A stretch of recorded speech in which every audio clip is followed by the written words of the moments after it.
Hey friends, welcome to Kitty's Kitchen. இன்னைக்கு நம்ம Kitty's Kitchenல நல்ல யம்மியான பொட்டேட்டோ கிரேவி எப்படி பண்றதுன்னு பார்க்கலாம் வாங்க. பொட்டேட்டோ கிரேவிக்கு தேவையான இன்கிரிடியன்ட்ஸ் என்னன்னு ஃபர்ஸ்ட் பார்த்தறலாம். 2 பெரிய வெங்காயம் பொடியா கட் பண்ணி வச்சிருக்கேன். 2 பச்சை மிளகாய், கறிவேப்பிலை கொஞ்சம், தக்காளி 4 தக்காளி மிக்ஸில அடிச்சு எடுத்து வச்சிருக்கேன். 2 டேபிள்ஸ்பூன் அளவு இஞ்சி பூண்டு பேஸ்ட். 4 மீடியம் சைஸ் உருளைக்கிழங்க நல்லா வாஷ் பண்ணி கட் பண்ணி வச்சிருக்கேன். இப்போ அது ஒரு கெட்டில்ல மாத்திட்டு 2 கிளாஸ் அளவுக்கு தண்ணி சேர்த்துக்கலாம். தண்ணி கொஞ்சம் நல்லாவே சேர்த்திக்கோங்க. 1 டீஸ்பூன் அளவு உப்பு போட்டு ஒரு 10 மினிட்ஸ் நல்லா பாயில் பண்ணிக்கோங்க. பக்கத்துலயே ஒரு கடாய் நல்லா ஹீட் பண்ணி 3 டேபிள்ஸ்பூன் அளவுக்கு ஆயில் சேர்த்துக்கலாம். எண்ணெய் ஓரளவுக்கு காஞ்சதும் 1 டீஸ்பூன் சீரகம், 1/4 டீஸ்பூன் சோம்பு, கட் பண்ணி வச்சிருந்த வெங்காயம், கறிவேப்பிலை, பச்சை மிளகாய் எல்லாமே எண்ணெயில நம்ம சேர்த்திக்கலாம். 2 டீஸ்பூன் அளவு உப்பு சேர்த்துக்கிறேன். உப்பு காரம் எப்போவுமே நம்ம லாஸ்ட்டில் செக் பண்ணிவிட்டு கூட மறுபடியும் போட்டுக்கலாம். எடுத்ததுமே அதிகமாக போட்டுற வேணாம். இப்போ ஒரு 2 மினிட்ஸ் நல்லா வதக்கி விட்டுக்கலாம். ஓரளவுக்கு வதங்கினதுமே நம்ம அரைச்சி வச்சுருந்த இஞ்சி பூண்டு பேஸ்ட்டை இதில் ஆட் பண்ணிக்கலாம். 1 டேபிள் ஸ்பூன் அளவுக்கு ஆட் பண்ணிக்கிறேன். இஞ்சி பூண்டோட பச்சை வாசனைலாம் போய் நல்லா வதங்கினதுக்கப்புறமா நான் அரைச்சி வச்சுருந்த தக்காளி ஆட் பண்ணிக்கிறேன். நம்ம தக்காளியை கட் பண்ணி போடுறத விட இந்த மாதிரி போட்டோன்னா கிரேவி இன்னுமே திக்காக கிடைக்கும். அதனால தான் அரைச்சி போடுறோம். தக்காளி நல்லா ஒரு 5 நிமிஷத்துக்கு நல்லா கொதிக்க விட்டுக்கணும். இப்போ ஒரு லிட் போட்டு க்ளோஸ் பண்ணிக்கிறேன். ஒரு 5 நிமிஷம் நல்லா கொதிக்கட்டும். இப்போ 1/4 டீஸ்பூன் மஞ்சள்தூள், 1 டீஸ்பூன் கரம் மசாலா,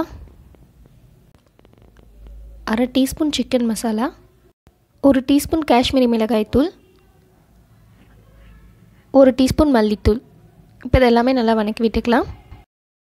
மசாலாவோட பச்சை வாசனையில் போகிற வரைக்கும் நல்லா வதக்கி விட்டுக்கலாம். ஒரு 5 மினிட்ஸ் நல்லா கொதிக்கட்டும்.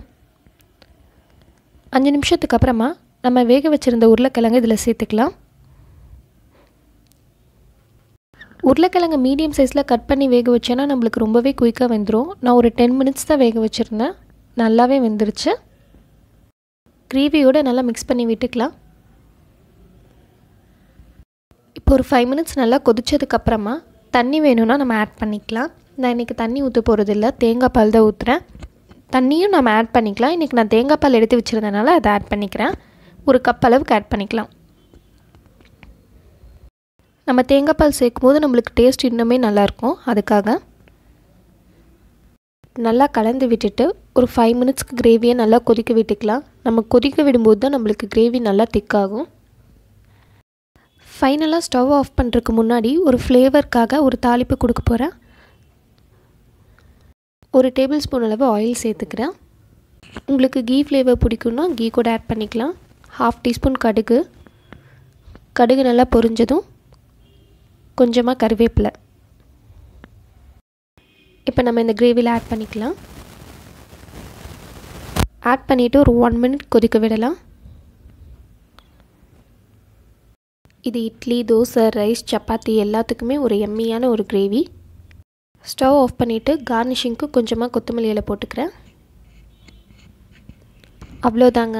சூப்பரான பொட்டேட்டோ கிரேவியை நீங்களும் கண்டிப்பாக ட்ரை பண்ணி பார்த்துட்டு எப்படி இருந்துச்சுன்னு மறக்காமல் கமெண்ட் செக்ஷனில் என்கிட்ட சொல்லுங்கள்.